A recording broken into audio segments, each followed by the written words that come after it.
So we literally just got a second car. So we got like a double car parking spot. So I moved my car forward, parked it in a vacant space in front of me, so I could move the other car out, and then came down 5 minutes later, and then the car just wouldn't start, which hasn't happened before. The steering wheel and the brakes are really tight, so we tried kind of pushing it.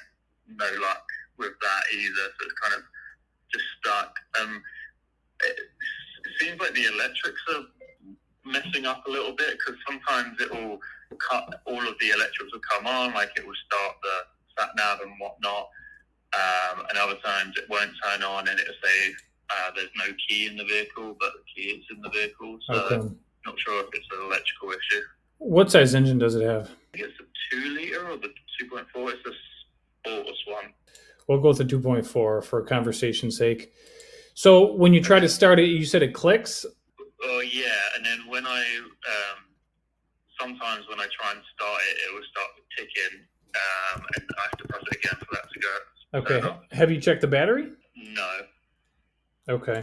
Well, if it's clicking when you try to start it, I would recommend that you start by checking the battery first. The battery could be bad and it may need to be replaced, or the battery could simply just be, it could be good, but it could be low on a charge. It needs to be charged.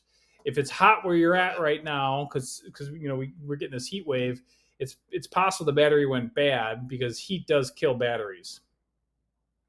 Okay. We do park in a covered garage, so it's not out in the sun too much. But yeah, how do I check the battery? Well, you're supposed to check it with a battery load tester to make sure that it passes a load test, but you would need to start by making sure that it's fully charged using a voltmeter.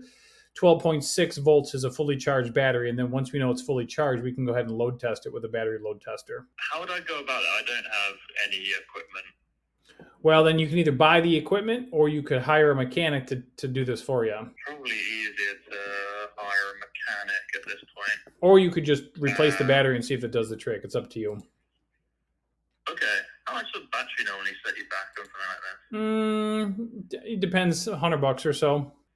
Yeah, it's weird. I've not had an issue with the battery before, and I was kind of reading some online forums, and it was like, oh, if you hold down the start for 30 seconds, which seemed to do something, but it wasn't enough to get it started. Right. Pushed on the brake, the screen went off.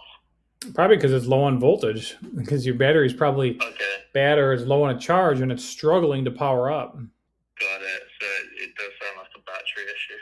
For someone who hasn't got a clue about cars, how difficult is it to replace a battery? Generally speaking, it's not hard. So I could just YouTube it and... Yeah.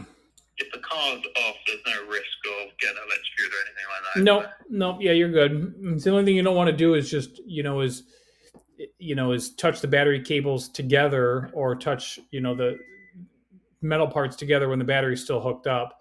So once you access the battery, you can disconnect the positive cable first, and then disconnect the negative cable from the battery, and then go ahead and, if it's bolted down, go ahead and unbolt it, take it out of the vehicle, install the new battery. You can bolt it in place, hook up the negative first, and then hook up the positive, and that should do the trick. Yeah, that would be the most basic thing. So I would recommend that you at least start there before going any further. If the battery's good, then you can move on to the fuses and any fusible links, cables and connections, grounds, stuff like that. But I wouldn't get too caught up with any of that stuff until you've checked that battery.